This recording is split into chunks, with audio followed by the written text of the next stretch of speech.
Hey everyone, welcome to Find the In, the show where we explore business, technology, and entrepreneurship. As entrepreneurs ourselves, our goal with this show is to uncover invaluable insights, share stories that inspire, and to reveal intuitive strategies that will set you up for success. All right, cool. Yeah, so today we're exploring an area that is a big part of our lives and actually something we initially connected over, Yeah. and that's music. I still remember, was it 5 years ago, 6 years ago now? Yeah. I think We 6 first years ago met at now. work, and yeah, some music jamming, and I was kind of just like going along, and I was like, "Yo, is that J. Cole?" Yeah. I can't remember the track name. I think it was too deep for the intro. Too deep for the intro, a classic. Yeah. Yeah, since then, We've been straight vibing. straight Right. vibing ever since. I think the thing is, yeah, what really synthesized our relationship was both our love for very much the same music, the same point of the perspective of the hustle, entrepreneurship, the technology. We just really, ironically, through the music, discovered that we were kindred spirits in Yeah, such a dope way. that's the thing. Like with music, it's such a great connector. There's a lot of like emotion and storytelling and things wrapped up in it that carries like a thread that it's difficult to explain in words, right? Yeah. But you gravitate towards certain songs, certain themes, certain artists, and there's like almost an unspoken language there and connection. It's like, oh no, you get it, Yeah. right? Because the music speaks to you in the same way that it speaks to me. Yeah, Um, that's a really good point. You really can identify like that you're like-minded just based on if you guys have the same overlap in taste of Yeah. stuff, right? Especially if you find music in hip hop that's like deeper than just the song itself. A lot of sure. times it carries a lot of the meaning as you're talking about. Exactly.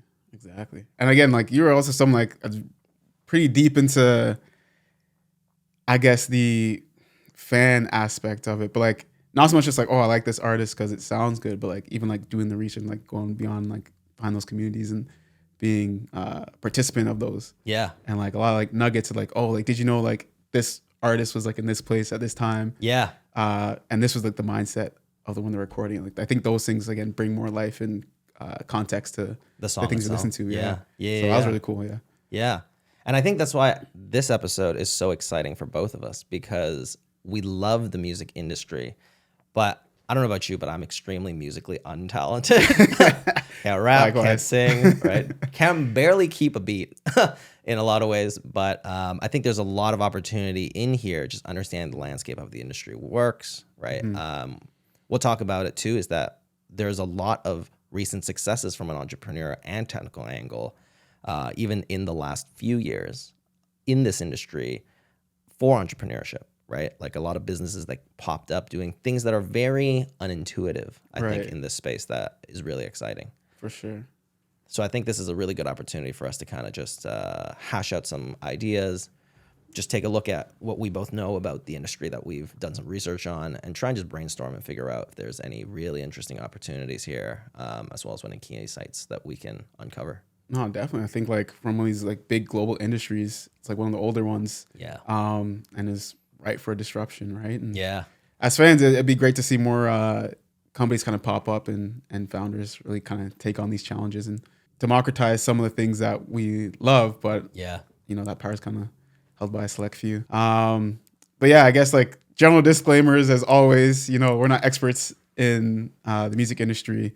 We haven't worked in the music industry or anything like that. So it's kind of like outside looking in perspective as founders, as entrepreneurs, on ways you can again find the in there. But I think a good place to start then is kind of overview Yeah. of the industry as we kind of understand it Yeah. and know it, and how it works. And maybe we can cover some of the buckets of the industry. Yeah. So yeah, do you want to kick us off with that?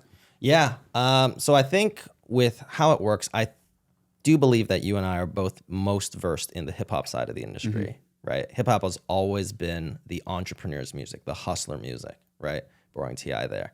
But it's just always been the idea that you can come from nothing and you can make something out of it, right? You don't need to have family in the industry. You don't need to have deep connections. Of course, they help. And of course, in today's landscape, there are elements of that make it succeed, but so many labels, right? Jay Right. talks about it, Diddy talks about it, even modern labels, which is one big category in this space, like Quality Control, right? P, Coach K, even TDE, Yeah. they all found a way in while being largely independent and small without having to, eventually you partner with a major. Yeah. But I guess that talking about that is the first big bucket of the industry in hip hop. So we'll focus on hip hop. Some of it does extend into other parts of the music industry. Right. But I think labels is probably the big one. Right. And labels is a little tougher because, as you mentioned, it is an older industry, which means that there is existing channels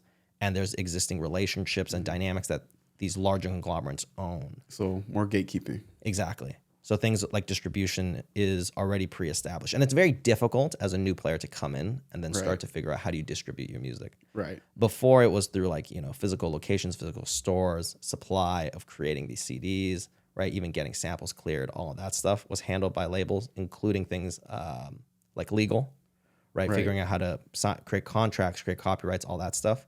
A label will handle.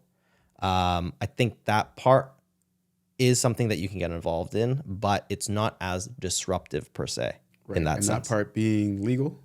Yeah, like a label. Like you can't really the label part aspect. Yeah, unless you are intimately familiar with the process of how labels work, I think it's difficult for somebody with limited experience to break in there, right? So that would be what labels cover.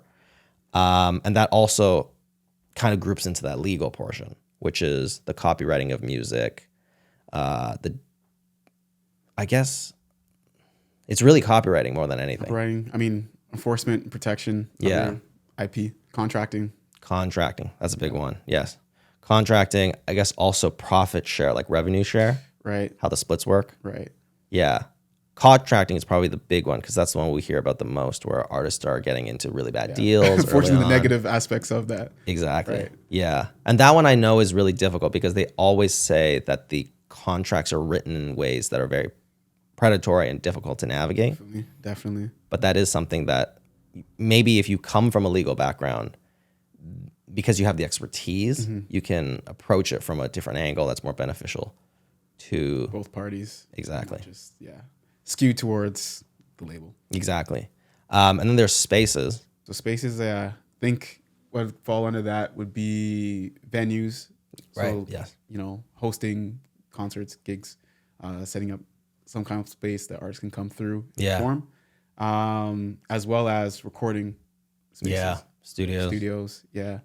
Again, I think those are interesting avenues to explore. I think a lot of the big things like, can you secure capital? Can you find a space? Yeah. Can you build an environment that is, at least from the studio side, has all the equipment? Because, equipment costs are quite steep. As we've ourselves come to trying to set the really podcast. feel it ourselves. Yeah. It's like, there's levels to it, right? Yeah. So it's all the equipment and then all the people to kind of come through. Can you get an engineer to be available for people to come through? And then, the venues, of course, if you're hosting events, like there's promoters are serving alcohol there, like getting all those licenses.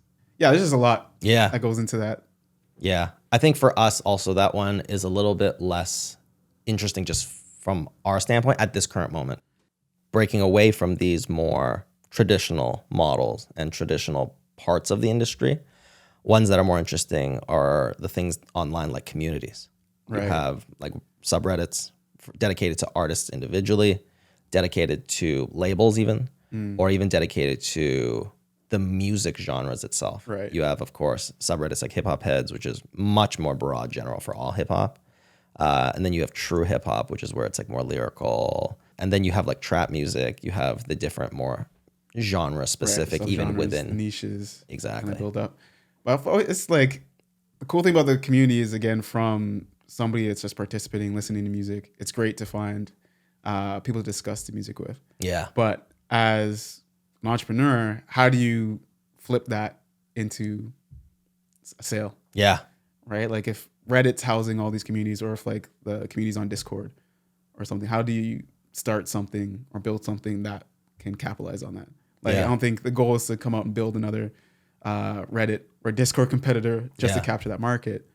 So are there like some approaches that people can use to create maybe that community and then flip into something else? I think one of those things that makes it challenging is probably the fact that with community stuff, people are used to getting it for free So Right. trying to figure out like how to navigate that, as we were talking about before, was probably going to be one of the more interesting challenges, actually, if you do Right. approach it from a community standpoint. Another one is going to be whatever Rap Genius is. Rap Genius is kind of a success story in this particular space that really kind of succeeded, that captured, I think, a couple buckets, including the community one because it's community sourced. So Rap Genius, which I guess now just called Genius. Yeah.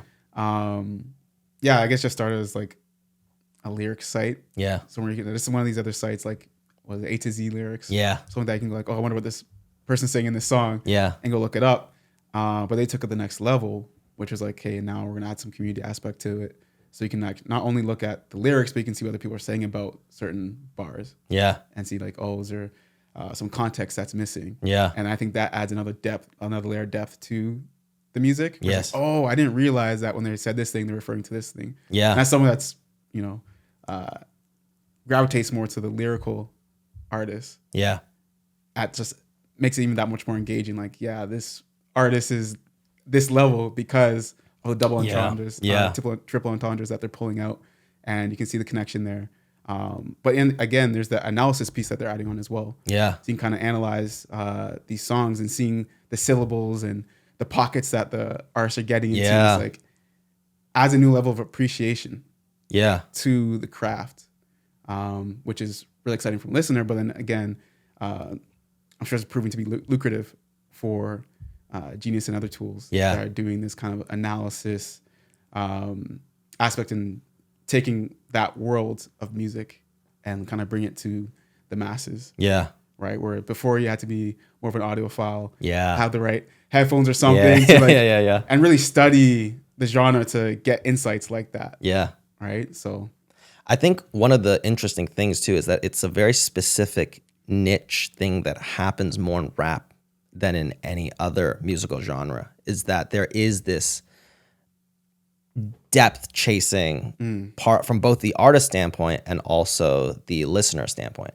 And as a business, they kind of capture that and synthesize the fact that there is so much time that you do discussing, right? I think more in hip hop than any other genre, who is your top five? And it's usually from the standpoint of like lyricism. What did they say? How are the flows going, right? And to be able to analyze that and debate that is a very core part of being part of the hip hop community. And that's kind of what got captured in Genius to some degree, especially in the early years.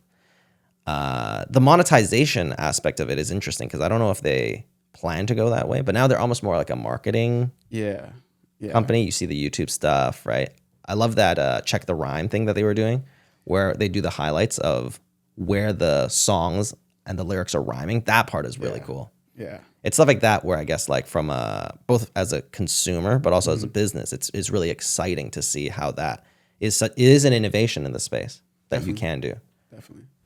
And I think to kind of round that up, like within, I guess, the tech bucket. Yeah. Which is like adjacent to just the music industry, but within that, like there's like tooling, right? Like if you're in the studio, you're making music, you know, probably familiar with like Pro Tools. Yeah. Things of that nature. Again, software like Shazam. Yeah. Which was big. Like, hear a song, want to know which artist it is, you can just listen for. And I think, again, in that area, there's always a slew of apps coming out. Yeah.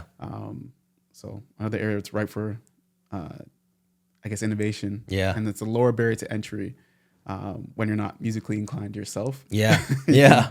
Go that route. And I guess, of course, the streaming platforms. Yeah. Which kind of came through and I guess disrupted the distribution models of old and just kind of create a new pillar, a new avenue for people to distribute music. And then finally, I guess NFTs is another way to, I guess, distribute your music. And for an artist, presented an avenue in which they can then monetize and make money and not have to rely on the labels.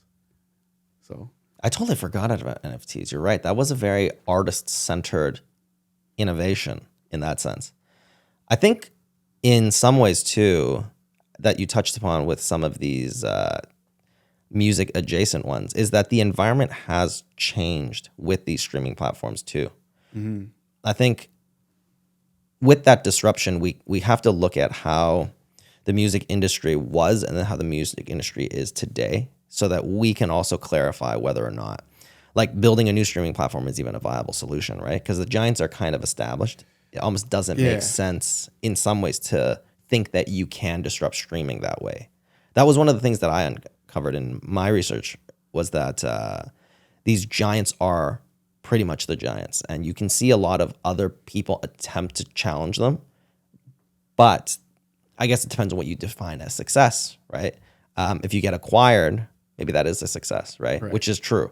But if you think you're going to build the next big streaming platform, unless you have the capital and you want to go through that grind of the rounds, of like raising rounds, trying to compete with them, finding the angle. I mean, they have a war chest that they're willing to just burn through. And they have market share. And they have the market shares, like to try to capture anything significant there. Yeah.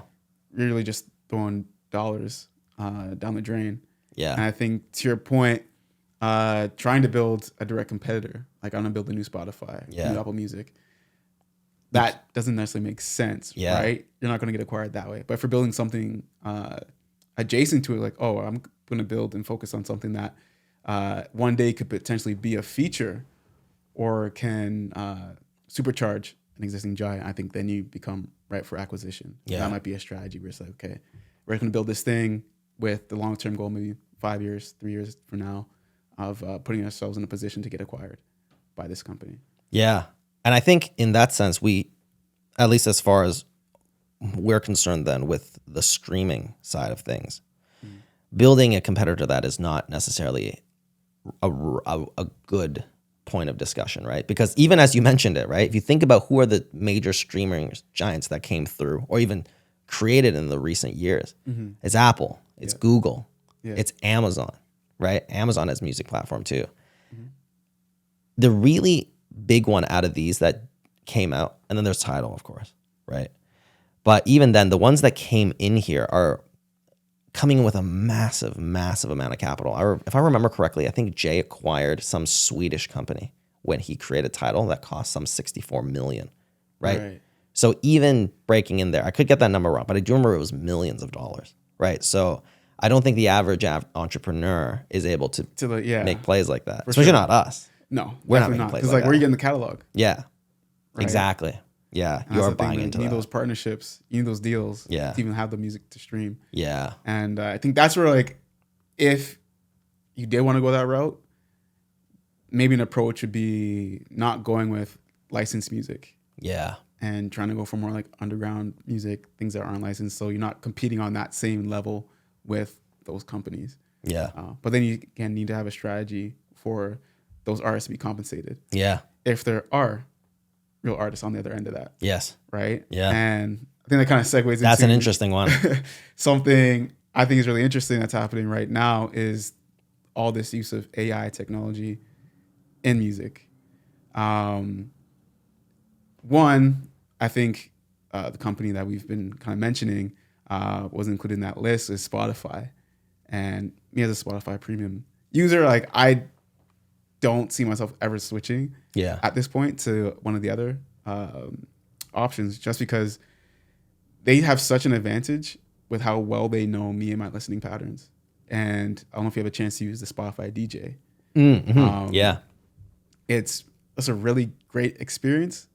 Like the DJ provides context and stories around the songs I'm listening to. Like, I mean, kind of makes me feel old a little bit sometimes when the DJ's like, oh, like here's some music from like back in the day in your younger days to make you like reminisce whatever. And like, I'm just like, this song feels like it was like 2 years old. Yeah. And I look, I was like, really 10 years old. It's like, oh man. But again, it makes you feel good because like, oh, this thing actually kind of knows me. Like this was the vibe I was going for. And again, they do kind of sneak in like some music from their editors and things I wouldn't normally listen to for fun. But again, it kind of goes back to that discovery piece. And the things that Spotify is able to do with AI now that create an experience that really is becoming a moat for them and puts them in a very advantageous position when compared with other companies. So again, you coming in, trying to build a streaming platform, you can't replicate that. No. So it's what's going to be the thing that separates you from them. But you're right. That is interesting because you were mentioning like streaming adjacent companies or like music adjacent in that way. because there are these innovations in technology, which is our bread and butter, you can come in from the angle of building something that they would want to acquire. So in that sense, if you leverage AI and you don't build a streaming platform necessarily, but you build something that uses a new technology that they see as valuable that they can add to their service, you are able to maybe find an exit event of some kind if you build like something with AI that is preferential to Spotify. And we were talking about that, and you had mentioned interest in something like a suggestion type of AI-based feature. Yeah. So let's use this as, I guess, a segue into some brainstorming here. Yeah. And kind of pose a question like, what would actually be interesting to build? Like with all these kind of constraints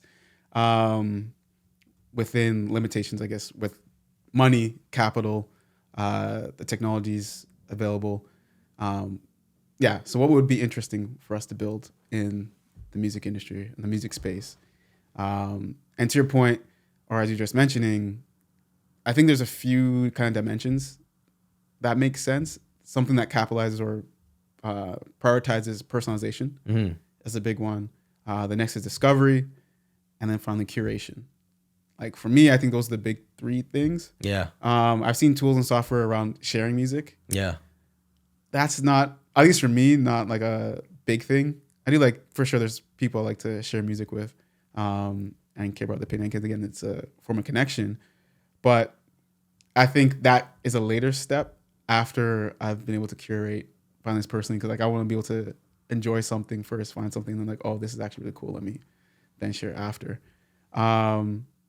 So I think, trying to find a way to build an app to help you discover new music. Yeah. Right. I think it's tough to do without understanding somebody's listening patterns. Yeah. And what they're really interested in.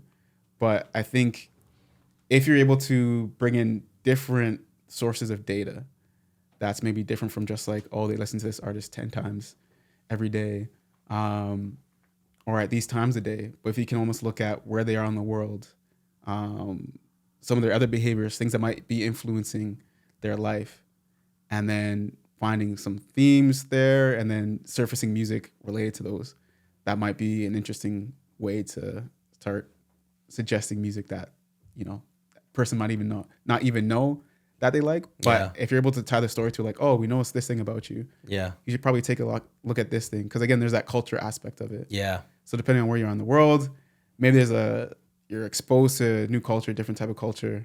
And this is a way to kind of learn a little bit more about it. I think that is an interesting take. Yeah. And maybe worth exploring for somebody. I think, and that's a good point. I mean, I'm actually very curious whether or not like Spotify does this in terms of how, because under the hood, they probably have some crazy algorithms that they've been working on for a long time, where they are trying to understand what makes you different from me, from anyone else in terms of how they discover music. I personally don't really like the discovery lists that they recommend me. It's very rare I find something in there that I do like. Right. And in that sense, like even analyzing some of like how you curate and find music. Like if I think about recent examples, I think about when you put me on to a lot of dancehall artists, right? And it's very much like it's a suggestion, and I think it's because you have a better idea of what I'm into, right? What I will like. So you wouldn't recommend me something that's like too deep into it when I haven't developed the palette for it first, right? For sure. So I remember you put me onto that song Last, right? See, that's not dancehall now, man. Right, it's not dancehall. That's not dancehall. That's not dancehall. That's not dancehall. That's Afrobeats. Sorry. Yes. Even there, see, even I think like trying to figure out what those different designations there are, right? For sure. Like when Drake put out that Honestly Nevermind album, and you were like, that's even a different subgenre of, I think it's house, right? But it's African house. That's closer to house. And again, I'm not an expert on that music, but like South African. Yeah. South African house. Right. South African house. Yeah. I think like I think there's a degree where it's being able to understand where in the stage of discovery somebody is, right? So like, for example, if I like One Dance by Drake, that is dancehall in the direction of WizKid, right? WizKid is like really popular, especially at the time. And he was really kind of at the forefront of that dance hall push of the sound, right? Because I remember WizKid was Not whiskey. Afrobeats again. Afrobeats. Sorry, Yeah, yeah, Afrobeats. Yes, not dance hall, Afrobeats. Yeah. Right. So when that got big, I think like I started getting suggestions of some WizKid songs. Right.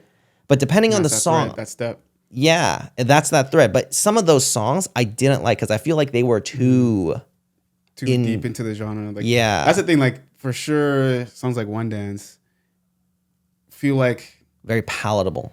yeah, it's made for more of a mass consumption. Yes. Right. And it's like a fusion. So it's got elements from each of those genres. Or if you're familiar with them, you can see it kind of come through. Yeah. But it does feel very like, yeah, palatable, light. Yeah. It's kind of lacking that Yes. oomph, that thing that makes it very distinctly this genre versus that genre. Right. But to your point, I think it requires that palate and that taste to be built. Yeah. It's tough to just jump deeply from one thing to the next thing. Yeah. You might reject it right away. Right? Yeah. I mean, yeah. again, like, you got to acclimate. exactly. It's the same thing with food, right? Yeah. Using the palate metaphor, like if somebody gives you something new to try, it's like, hey, try this thing because it's similar to this other thing you tried.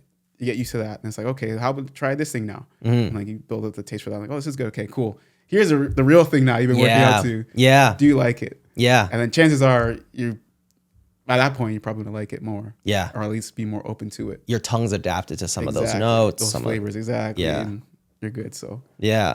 yeah. Nah, see, I gotta put you on some more dancehall. Yeah, versus yeah, Afrobeats. yeah. We have yeah. a session where yeah. it's like, okay, we talk dancehall. You gotta tell us like some Vibes Cartel. Yeah. You know, some of City. That's like kind of more 2000s. They got some newer artists now that even I'm slow to jump up on. So again, show my age a little bit there. But no, I mean, 100%. Discovery is hard. Yeah. It's hard to figure out where somebody's at on that spectrum. But I think different genres. you usually really get that when somebody knows that artist or genre really deeply, because then you can kind of hear what that person likes, right? And then if you are a tastemaker or like somebody who's like able to make a good suggestion and get somebody into an artist, I think that might be an interesting avenue. Because I think like with hip hop, for example, if you're trying to introduce somebody who's, let's say, a casual hip hop listener that is interested in exploring more of the genre. So let's say they've heard like a lot of the hits, for example, right? You've heard a lot of whatever's played on the radio. And you encounter a lot of people like this where they're not like album listeners, they're like singles listeners, right? But a lot of the artists have a much deeper side of their catalog. And it's difficult to throw them right into that really deep catalog, right? Because they might not be able to even, especially the hip hop, even understand the lingo of stuff. And I think going back to like Genius, that was one of the great things about Genius was that I remember when I first started to get into Jay-Z, because I remember hearing all these things about how Jay-Z's the greatest rapper of all time, but I had only heard the singles. I think it was around the time when New York State of Mind came out. And I was like, oh man, I don't really get what's happening here, right? A lot of things he's saying, I don't really understand because there's so much complexity in the lyrics that are not immediately apparent, especially if you've only largely heard what's on the radio up until that point, where lyrics are much more straightforward, right? You don't really have to dig into it. And going through things like Genius, where you're seeing like, wow, the way that he was saying, I think a great one is when he says, Jeezy's paying LeBron, I'm paying Dwayne Wade. That is one of the most standout lyrics, I think, in that, because he's referencing that Jeezy as a rapper is paying LeBron, so his number $23,000 for a kilo of cocaine. Then he's paying Dwayne Wade, which at the time, I believe Wade's number is 6 or 8. I can't remember what he was when he was on Miami, but either way, right? The idea just being that it's deep like that, right? Is that he's I mean, you don't catch that stuff. You don't know what that means at the time. Is you know, like, is he paying the artist? But I think like uncovering that kind of stuff is what makes it interesting. I'm sure like with dancehall Afrobeats and stuff, right? There's stuff that's really deep into it that your ear hasn't really acclimated to. Or even like your palate just hasn't acclimated to. And if there was a platform that could kind of figure that out, maybe even specifically to a genre, that might be an interesting idea, right? Because I feel like that much closer mirrors how people get into like a Right. genre. Right. Because it's not just like if you like it, right? Because that is not really helpful as a person trying to figure out what that secret sauce is to get there. Yeah. But maybe that is one possible way that I think like you could pursue trying to curate an application that finds when to introduce you to something new or start to like, approach And getting that's you there. interesting. Because like I think a subtle part of that, from like the tastemaker piece, is that injection of culture as well, Yeah. and storytelling around the music. So when you have a friend sharing something with you, like usually there's like a story with it, Yeah. right? Or Yes. a little bit of a culture. So you catch that secondhand experience from sharing it. Whereas like if you happen to if you travel to somewhere new and then you hear the local music, Yeah. you're like, oh, this is really cool. Cause like you're in that environment. Yeah. And there's that bit of culture that rubs off on you, and you have that Yeah, as part context. of the founding association to that song. Yes. So if there's a way that you can kind of capture that and almost try to recreate that through the platform, where it's like, okay, it's going to suggest you a song, but also going to provide you again that context with it, build the culture, build a story. Like, oh, this is the framework that this was made in. If that will help to drive the adoption, I guess, or interest in that genre or music, and if it does that gradually and building up. So that's a cool idea, an app that helps to people discover more music and create deeper connections and bonds to it. That's true, because you're right. I think it is in a lot of ways, especially, and maybe it's for more niche audiences that do get into music that way. But I think at least when you share hip hop, or if you share something with somebody. I remember early on when I was getting my friends into Jay-Z, I would play Reasonable Doubt, and then I would explain the context around these songs, and around the story and the myth of Jay as somebody who, can figure out how to write songs without having to actually write them down. How does he do it in his head? And what was the necessity of his background that created that opportunity? And that's what ties you to the storytelling of those artists, right? Sure. I think like that's why we're so interested in the documentaries and all these things. And if there was a way that you could do that and then hear the song, or hear the song while that's happening, I think that would add a lot to the ability, as you're saying, right, to buy into that genre and that music. I think like maybe even AI can kind of help you figure that out, because the AI tools, you probably can ask it and it will figure out as much as it can around that type of music, or around that specific song, around a specific. It might not be able to tell you like this is the sequence in which you should get exposed, but there is a context that it can find around a song or around an album. And that might be a part that makes it interesting, because it's storytelling at the end of the day, right? Sure. You're incorporating storytelling into the curation, which is a big part of the curation. Absolutely. When you put me on Larry June, you were talking about kind of like that whole genre or subgenre of lifestyle rap. And then you show me Currency, and you show me like kind of what Currency is about and the evolution of his music, right? And that really helps like frame the mind around the song. Because if I just heard it, I'd be like, oh, this is something I've never heard before. He's talking about like drinking tea, going to Whole Foods and all that stuff, right? But then like, accompanied by like, what that means to people who come from like a much more disenfranchised position. Like it makes a lot more sense. You're like, oh yeah, I can relate to that. The story is parts of it that I can definitely see now. And then listening to it, you're like, oh, okay, I can definitely get into that, right? I think like that's so such a core part of it. Building the appreciation. Yeah. For what you're kind of hearing, right? And like who's saying it is a big part of it. Yeah. So, especially in hip hop. I mean, there's a lot of emphasis placed on who's saying what. Yeah. And not everybody can just say whatever they want, right? Yeah. Yeah. Respect is a big piece of it, right? That makes the music. So 100%. So I think that's a really good idea. I mean, there's a lot to chew on there. So a few other, I guess, ideas that can be explored. So one, music is like fundamentally emotive, right? It makes us feel things, whether we want to or not. And I was always wondering like if there was a way to play on that and have music kind of drive more of how we're feeling, So rather than me being like, oh, I'm at the gym, I want something that's going to pump me up. Let me go find a pump up playlist and just listen to music, high BPM, like very loud and get me into it. Is there a way that it can almost be plugged into my calendar or something and know, oh, Jordan's going to go to the gym at this time.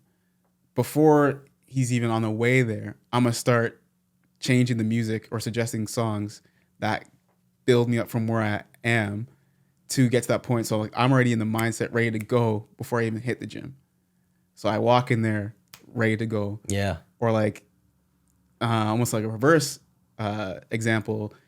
If there's like a big meeting or sales call and you're trying to like dial in and get focused and it's like, oh, I got nerves, whatever. I need something that's going to like kind of calm me down, put me in the right headspace. If there's a way for like this thing to suggest songs or playlists, that's like, okay, cool. We're going to build a playlist specifically to calm me down, make sure at the right headspace when you're going into the meeting, you're good. And I think like for some people where music is a big driver of how they're feeling in their life and like want that soundtrack to their life. Yeah. As if you had something that was, again, using AI to help drive that. So rather than you having to think consciously like, oh, I need to find a playlist that does this for me, this thing is smart enough to do it in the background for you. Yeah. So it's already kind of like just building that soundtrack for you. Yeah.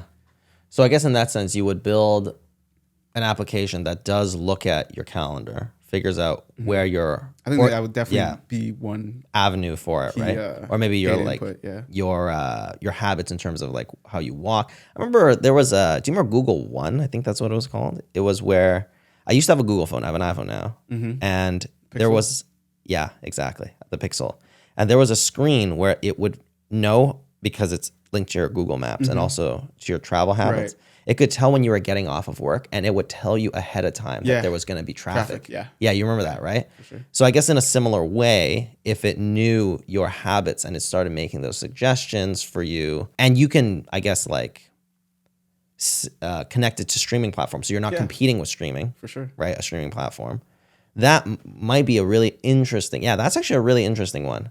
I'm actually very curious because I definitely understand what it's like, right? When you're like getting dressed or getting ready, you play on certain songs that make you feel the type of way, right? That get you, more amped or I guess puts you in the right mood for it, right? So it's cultivating mood based on your habits. So it's really trying to do it. So it's skipping the manual process of you doing it. Yeah. And I feel like Spotify DJ is like a half step or a step away of that. Yeah.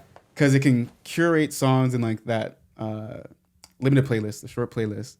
But I think what it lacks is context around what's going on in your daily life at that moment.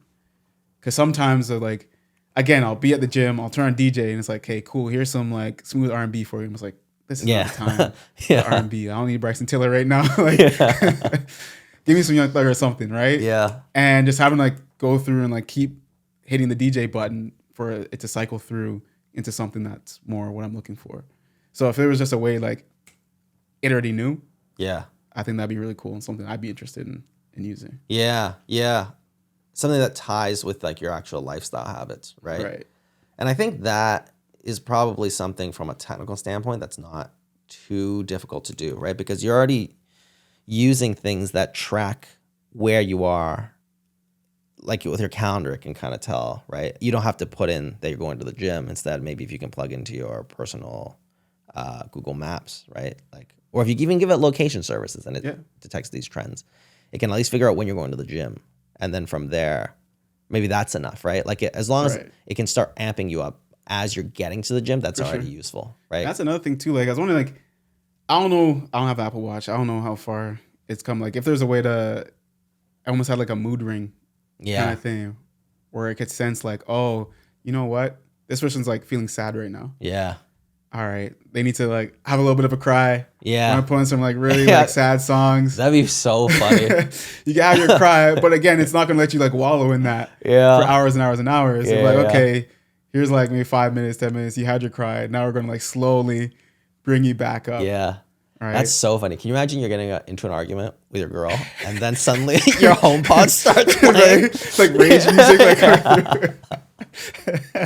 Oh, that'd be funny. That would it's like really Hit 'Em Up be. just comes on. It's like, oh man. It's like, oh, so that's how you're feeling. Yeah, Okay. yeah, that would be funny. It's always like Obama's anger translator, but as a music application. Obama's anger trip. What? Do you remember that from Nah. Key and Peele, the skit? No, I haven't seen You that never one. seen I that haven't one? seen that. Oh my god, that's so funny. It got so big that so Keegan Michael Key, right, the taller, skinnier Yeah, one, yeah. he plays an angry person, right, Yeah. who is always standing beside Obama, but Obama is delivering his lines Right. like normally. Oh, okay. You remember okay, that okay. one? And then Keegan's like yelling, and he's like, swearing and just Okay. like getting all up in that shit. Like, do you? I'll need to watch. Oh, it. I'll send it to you. Yeah. That one's funny. Let's watch it. Yeah, but it's kind of like that, right? It's just like, I guess it captures how you feel in a soundtrack. Yeah. Yeah, that's an interesting one. That one I think is actually a really. I would definitely That'd be try it fun. out. I think I would definitely at least try it out, Yeah. right? Because if you heard something like that, you'd be like, wow. Yeah. I'm definitely curious to at least see what it does. Yeah. I think feel like it'd be one of those things where it's like either people would swear by it, like, Yeah. oh, this thing knows me so well, it's like perfect, I see all these benefits, or be like, no, this is trash, like it doesn't work for me. yeah. Well, I think that's why, like, I think one of the most brilliant product moves that Spotify did recently was those year-end Wrapped, Oh, Spotify rap, no, that was a game changer. right? Because it's so interesting for you to see even just Yeah, the sharing aspect of it, again, the virality of it. Just Yeah. because you're curious, like, what's everybody else listening to? Who's their number Yeah. one artist? Yeah. Like, all these things. Yeah. And it tells you so much about yourself. Yeah. Yeah. I think I remember. I love learning about themselves. Yeah. So, you know what? That is a huge entry point, is more of that, of being able to understand yourself, or at least This music reflecting tell yourself. about you. Yeah. Say about you. Or it's like, you listened to all this today. You went through it today, huh? Like, Yeah. Yeah, I like that one. I like that one a lot. That's actually a really interesting angle. And I don't think it's too hard to build either. It just depends on what kind of, I guess, like data you can extract out of sure. the existing Right. services that you use. Right. And then figuring Insights out, from that. yeah, I guess the question is, and we'll probably take a look into this, is Spotify's API, like how much of that they're willing to even give you access to in That's the some thing. ways, right? I feel like these streaming platforms were giving away a lot more at the beginning, Yeah, right? yeah, And now they've like started to close the doors, bring things more yeah, in house, which makes sense. But yeah. Well, data again, is power, right? Yeah. Yeah. Now, what they call it, the new oil. Yeah. So I mean, like, if your goal again was just like, okay, I'm going to build a platform in order Yeah. to create new data points. Yeah. Again, acquisition target. Another potential idea is an idea that I think could be useful for maybe creators. Is a service that can analyze sound bites or again music as well to find relevant snippets to use for social media posts or within their content. So, for example, recording a podcast, Yeah. right? Yeah. This tool can look at the transcript and then based on, I guess, trends that are happening, suggest like, oh, this piece is good because people are talking about this in this market. And in this market over here, they're talking about this. So you might want to use different pieces to get different markets, which could be interesting. Especially Yeah. with AI, like it makes it just easier for people to optimize their social media strategy. Yeah, that's true. Especially because it does make it much less manual for you in some ways. That's an interesting one, because I know that transcription services have gotten really, really good lately, in the sense that it can pretty much read almost with like an extremely high degree of accuracy. It can transcribe the things that you've said.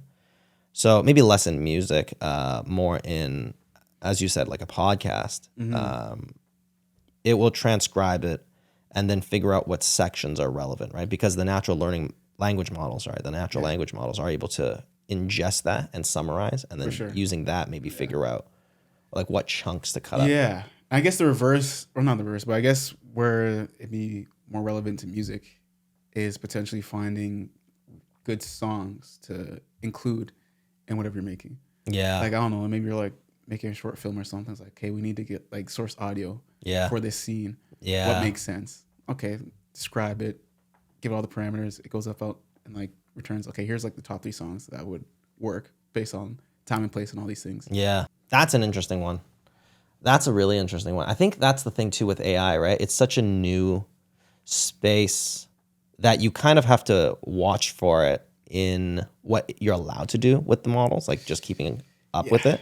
But then in another one that we were talking about is that, I guess, jumping back to the music side of the industry, right? Like if you wanted to leverage AI, right, as we're talking about, but you wanted to leverage it to make music. Yeah. Like we've seen a lot of popular. You put me onto that Oh, crazy, the deep fake audio, the Drake and Weeknd track. insane, so Heart on my crazy, sleeve. so similar. When you played it for me, I thought it was a song. I thought it was because they got the flows, they got the styles, they got it all down pat. Yeah. But in that sense, I think like what you were saying too was that like we know with AI, it's so new. Regulators haven't really caught up yet, right? There's not a lot of regulation, at least in North America, on it. There are certain countries like Italy and I think France, like certain European countries are starting to regulate around it. Oh, cool. But I think like largely we haven't seen much of it, even though there's been a large rallying cry from the artist community, like physical artist community And the labels. and the labels, right? Gotta protect their to assets. regulate. Yeah. But I think where it's different is that with art, the market's kind of small. Like a lot of people buy art, but there's no big bodies behind it, right? And as we mentioned, as you just mentioned with the labels, they handle a lot of the legal, a lot of the copywriting, and they have that money to throw around, and they do it a lot, Yeah. right? Yeah. There's a lot of constant copyright strikes against like creators, right? All Even the time. on small YouTube channels. Yeah. Like, no, they're shutting you down. Yeah, even for us, like we would love to Yeah. use some like rap songs or some rap lyrics as an intro, but we're like, oh man, we got RCA strike like right away. Yeah. Yeah. So I guess like here you might actually see the regulation move the fastest. So I think that's an angle to be careful of when Sure. creating an AI product, right? Depending on what you do, you have to really be aware that this is most likely the conditions that are viable for it to be regulated quickly. Yeah. And the other thing too is like, even if you're not doing like the deep fake type of technology where you're just creating songs that sound like particular artists or celebrity using their voice. Even if you're just using a tool that's AI, Yeah. but if that model was trained on licensed music, that might be something you should be concerned about, Yeah. right? Because if that company gets in trouble, that means like if you made something using their software, that thing, they can come in and shut that down as well. Yeah. So Yeah, something to that's keep in mind, right? That is true. And I don't know if currently, it's most likely I don't think there is, where you don't have to reveal what your models are trained on, right? Regulation doesn't require you to do that. We just know that it is. We know that they're ingesting a lot of content, but I don't think it's like you don't have to hand that over to anyone. Like I don't know if for example, if you get a subpoena for that, you have to do that yet per se, right? There's no precedent yet. Yeah, that might be an interesting thing to try and look out for. I'm sure the labels are moving in on that right now, right? Because they probably want to know right away, like what's happening here, right? Like if your AI is generating, you're right. Are you using our copyrighted music to do it? That's a really interesting one. That's a really interesting, I think, like space to look out for, especially with this idea of trying to come up with business. Using AI to make original music, Yeah. I think is interesting, especially like if, let's say, the model isn't trained using licensed music. We've had conversations about this in the past, and this niche of, I guess, music providers kind of sitting on something quite lucrative. And I wonder how like being able to generate AI is going to impact them. And I'm talking about like the lo-fi hip hop stream businesses, right? And maybe you can give a little bit more context around how the existing big players in that area are operating right now. Yeah. So this was a really interesting business model that kind of emerged in like, I think like the late 2020s, 2010s. And everyone's seen it. There's that anime girl who's like doing work, and it's these streaming channels that just consistently play lo-fi hip hop. Lo-fi hip hop as a genre has been around for a long time, popularized by like J Dilla, Nujabes is from Japan. And it's just like a down tempo, heavy production, like bit of jazz, bit of like futuristic style of music. Everyone's heard of it. A lot of the time, they'll even edit existing rap songs, like existing hip hop songs, and they'll just down tempo them, which means you just really slow down the BPM. So it's easier to listen to. It doesn't get you hype, as you were talking about with like the emotions of things, right? It keeps you in like a more, I guess, like study friendly or work friendly mood. The thing though is that in the industry, there is a ton of producers. And as we know, unfortunately, in the industry, it's very hard to find work as a producer or at least get paid for it. So what's emerged is that there's that as one large factor. Another one is the streaming labels. You get paid per play. So because you get, depending on the platform, a certain amount, I think like of cents, like it's a portion of cents per time somebody plays your song. As an artist, it gives you an easy way to monetize on that because you don't have to sell a CD. As long as somebody plays your song and discovers it, you get some portion of money and it accumulates. So that's another factor. And then the third big factor is the fact that there is the emergence of streamers who do full-time streaming.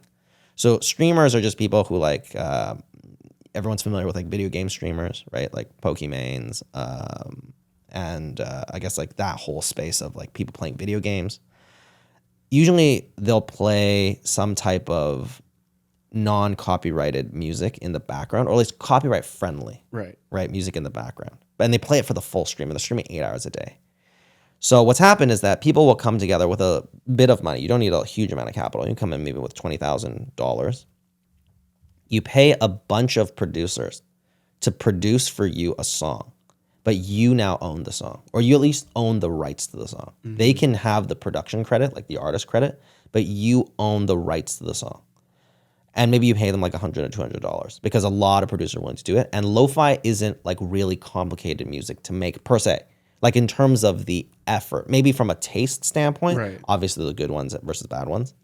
But I think in terms of the effort to make it, you can churn one out maybe in like an hour just because there's not that many requirements to it, right? There's not that many layers to it. It's rather simple. It's designed to be so that you can study and not get distracted.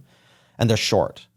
So if everything's within this tempo and you pay off like 50 different producers to make you about 200 songs, you can put these all into a playlist that you own every song to. And then all you need to do is just market this in a way to like streamers so that they're like, oh, okay, none of these are copyrighted. There's no lyrics, so it's not distracting. I can play in the background, I do my streams. And you scale this out to like a couple thousand streamers who are doing you 8 hours of, streaming per day, you'll make that money back really quickly. And you just keep paying those existing producers to keep making you new beats, right? Because there's just such a high amount of supply of producers versus the amount of demand for them to actually make music in the traditional music model that actually makes money. So it's a really interesting business model that has emerged, at least at the time. I think now it's evolved a little bit just because there's, of course, more competitors in the market doing this now. But it is a really interesting avenue. And this, in one way, actually is kind of similar to some degree to what you were mentioning about like creating an application that channels a mood, right?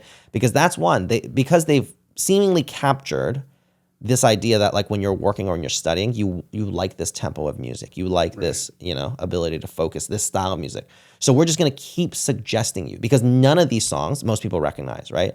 But you on average, you listen to it like at least 50 minutes.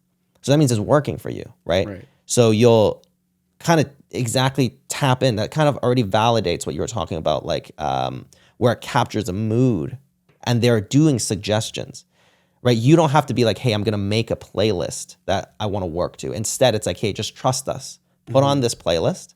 We almost guarantee you that you'll be able to study to it, right? Now, of course, not everyone. I'm sure some people like other things. Yeah. But it works. As a business model, it works.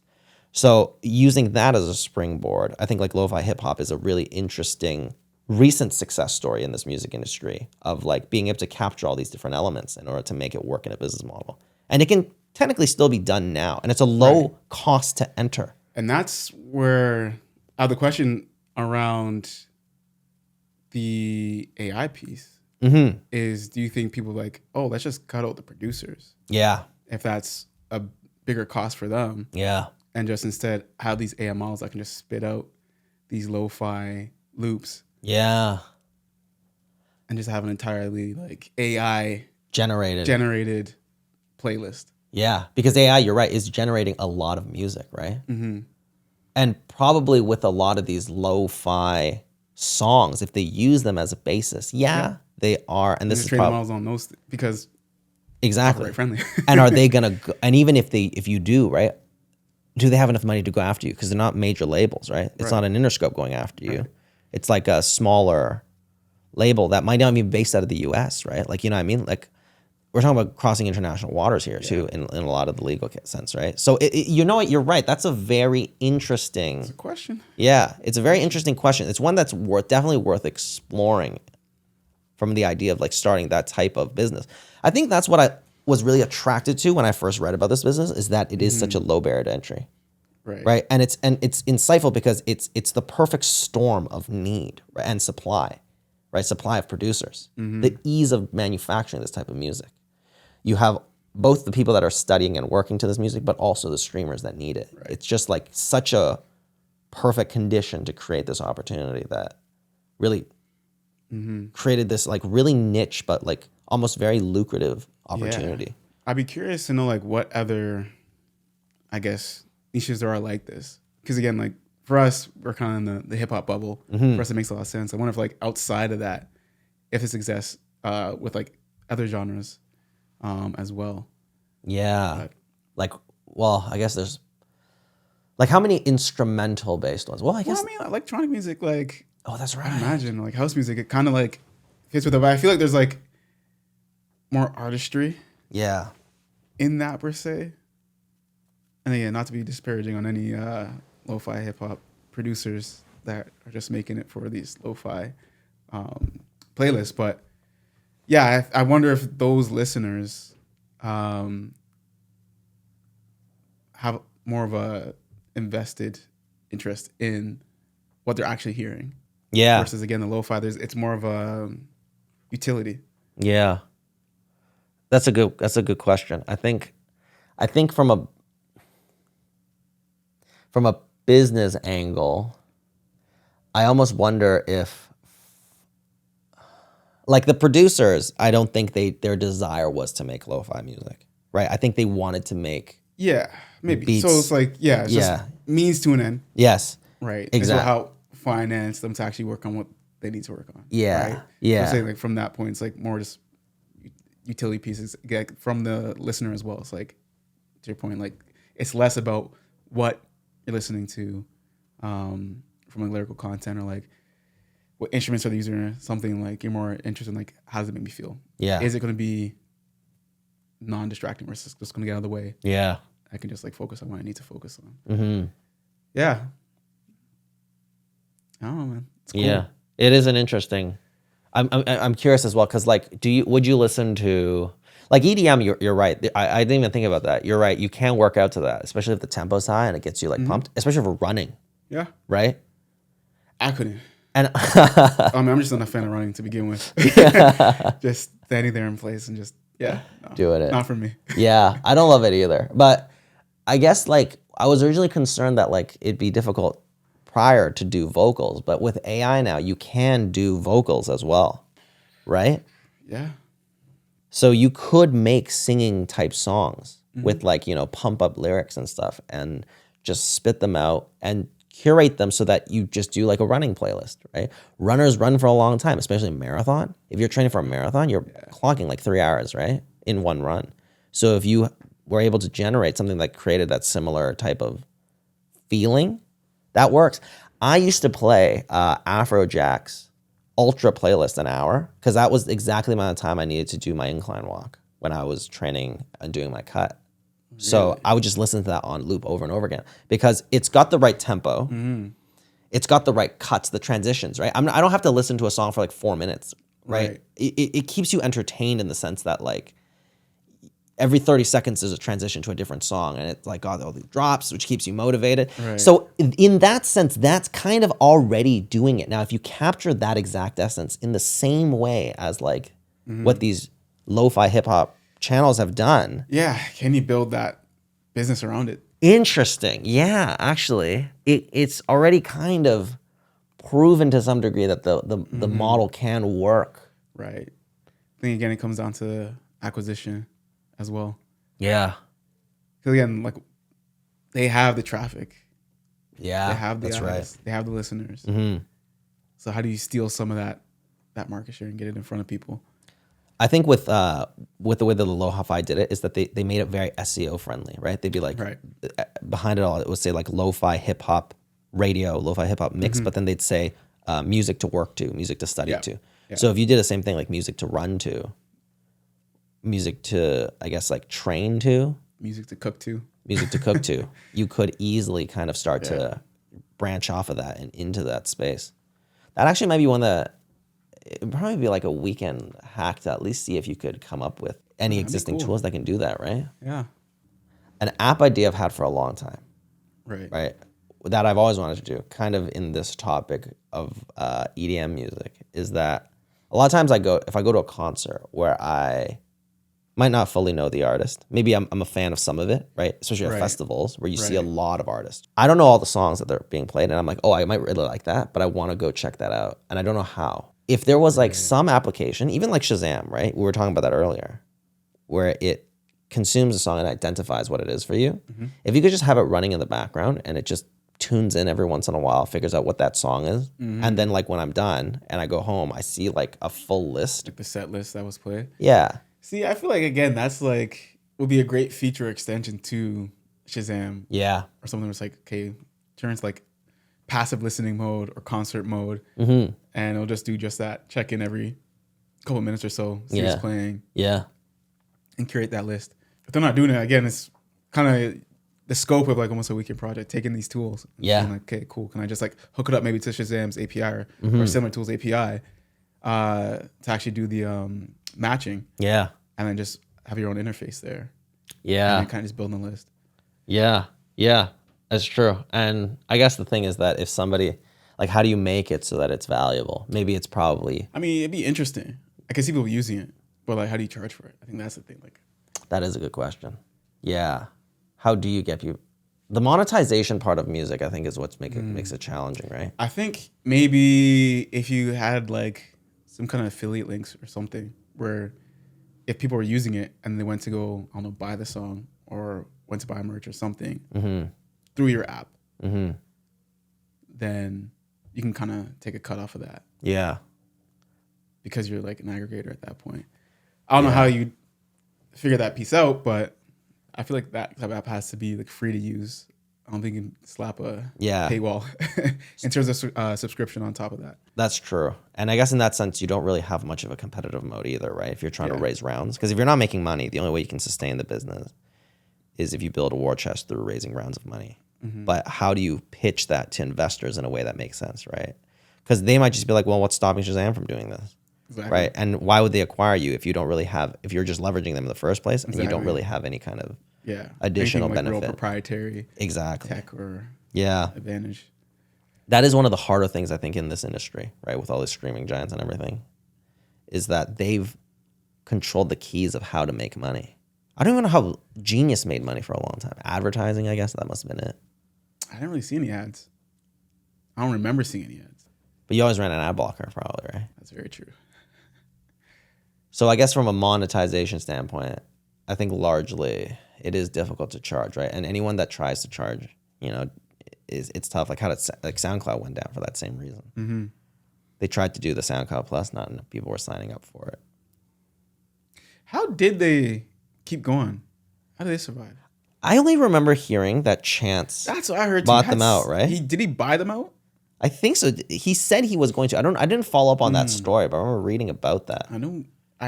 Saw like reports that he helped them out or was like helping to keep them alive, but I don't know exactly what he did or what role he played. I wonder if some other company just ended up acquiring them and then keeping them running. That's what I was wondering, if he kind of like brokered the deals, like, hey, I found you guys a buyer. Yeah, they got a new round of investments. That's what it is. Oh yeah, they're still raising rounds. Okay. Yeah, so I guess it's To be continued. Yeah, it's just that same model, right?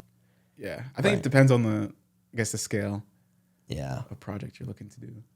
I think if you're like inclined to go label route, spaces route, or anything that requires access to a deep catalog, you're gonna need some capital to get that off the ground, right? Yeah. To even get the foundational pieces. But if you're looking to again just leverage some of these tools and stitch them together, the cost to get started might not be prohibitive in that sense. Again, like, what are the ins into, these music adjacent businesses with all these new tools, the generative AI? It's really lowered or even removed the barrier to entry in a lot of these cases, where you can start to see like, oh, there's services, things out there where if you're able to stitch them together in a new way, you're able to generate value for people, and people actually pay for that. So I think it's a really cool time that we're all in. And if you're a founder, aspiring founder with musical interests, there's really cool ways to get involved. When we talk about this industry, right, we've discussed quite extensively that legal copyright is quite a large aspect of this industry, and navigating it as much as you can is something you want to do, right? So don't mess with the label's money. They will come after you, right? Yeah. In that sense, or at least try and limit the amount you do it, right? You do got to kind of ruffle some feathers if you want to make any kind of disruption. But I think that is one angle of it that makes it challenging. Yeah, definitely. Watch for the regulations. If you do decide to pursue with AI, this is most likely going to be the space where you see the regulation come in faster. Yeah. Or at least they'll find legal workarounds to it. For sure. Or at least you'll see these bigger companies banding together. Yeah. In the place of, or like in lieu of formal regulation, they'll all come together as an industry like, no, we're not going to support this thing or allow this thing. So if you're using tools like that, maybe they'll like have ways to detect it and then just block it from being uploaded or interacted with. Another one is probably, as we mentioned with all these streaming giants, if you can build applications that don't contest with them, but then work with them, but at the same time, if you can identify how to create your own competitive moat in some way, right, then it's easier for them to acquire you. I think a good example was that, like there's a lot of podcast analytic tools and podcasting specific tools that got acquired by Spotify recently, just because they were trying to break into podcasting. Right. So in that sense, if you're a platform that's friendly in that aspect or in that angle, it's one where that's an easier exit, right, for you rather than trying to IPO or something.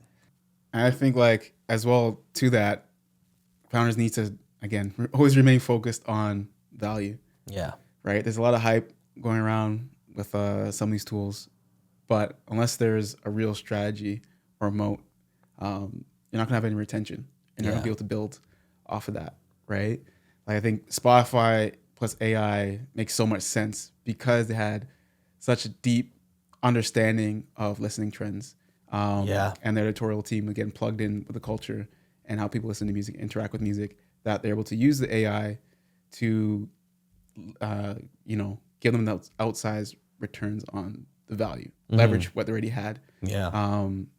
So something to keep in mind, that it's not the silver bullet that is going to make you millions, I guess. Yeah. Off of just that idea. But again, it's a great tool that you can leverage it in 10x, 20x, 100x what you're originally going to do anyway. So I think you're right. I think that is an interesting insight, is that I think this kind of goes across for much of AI in general, is that yes, it's extremely exciting and it is a huge shift in what it can bring to the table. But at its current version, what we're seeing more and more so is just that it's not as disruptive as it is something that just accelerates how well you are already doing something. Right. I think Spotify is the great example of that, is that they're already doing music curation and suggesting well. So the AI is just an avenue of maybe doing that in a more optimized fashion for them. But they've already been doing it. right. So it's not like you can come in here and use it to build something that's going to contest Spotify in general. So I guess then for you, Jordan, out of the things that we discussed, which ones do you think are the most interesting to you? The one that like is actually most interesting to me is the one you're mentioning before, or I guess we were talking about the curation with the storytelling aspect of it. I think that's a product I'd like to try out and use to help discover more music and have that context and storytelling element. Because I think it's tough to find time to be as big of a fan of music as I was in earlier stages of life, where you kind of had time to just go through and like research everything about an artist. If there's a way that kind of just was surfacing that naturally and just gave me tidbits and kind of cool facts about the artists I'm listening to help build that relationship with the artist and their music, I think would be cool. I think especially if you can crowdsource some of that stuff too, because I think every artist people get into for different reasons, right? Definitely. And if you can tap into why that's the case, instead of just like maybe like a bland, generic, same strategy, like Wikipedia style for every artist, that would make it a lot more engaging, because then you'd at least know and be involved in that artist the same way that the community that is currently the fans of him would, him or her would. That's definitely one that is interesting. I definitely agree. I think that one taps in, and it's very similar to kind of what Genius does, but like taken to a other level. Yeah. For sure. Yeah. Okay. So flipping that question for you, Yeah. which are the ideas you think has the most potential, I guess, or you just find interesting? I really like that one where you're creating an application that taps into your current habits and like your lifestyle, and it tries to create a soundtrack for your life, right? Whether it be through the BPM or song suggestion, whatever. I think just being able to understand where you are in your own behavior and then creating a soundtrack for that, or finding a soundtrack for that, is something I would definitely use, because there's habits that I do already. Right. Whenever you get dressed or something, right? You know, you might put on like a... What are you starting your day with? Exactly. Yeah. And if it knew how to do that for you automatically, like just syncing it for you, instead of me having to maybe program it with like Amazon Echo or like a Google Home. Right. That would be really cool, because then it feels a lot more alive in a lot of ways, right? And maybe that's the way that you get suggested new things too. There's so many avenues you could take that. And I feel like the barrier to entry is much lower. For sure. Yeah, and that one I think is a really interesting one. No, man, this has been fun though. Yeah. It's been a fun conversation. Hopefully everybody else has gotten some value from this as well. Really looking forward to being able to bring somebody in and kind of pitch them these ideas. Yeah. Ask them some questions, get some more context around how the industry actually works, or what trends they're seeing. Even trying to scrap together some of these different ideas in like a weekend build might even be that'd be cool. That'd be cool. Hack, yeah. Yeah. Cool. Sweet. Well, I guess catch everybody next time.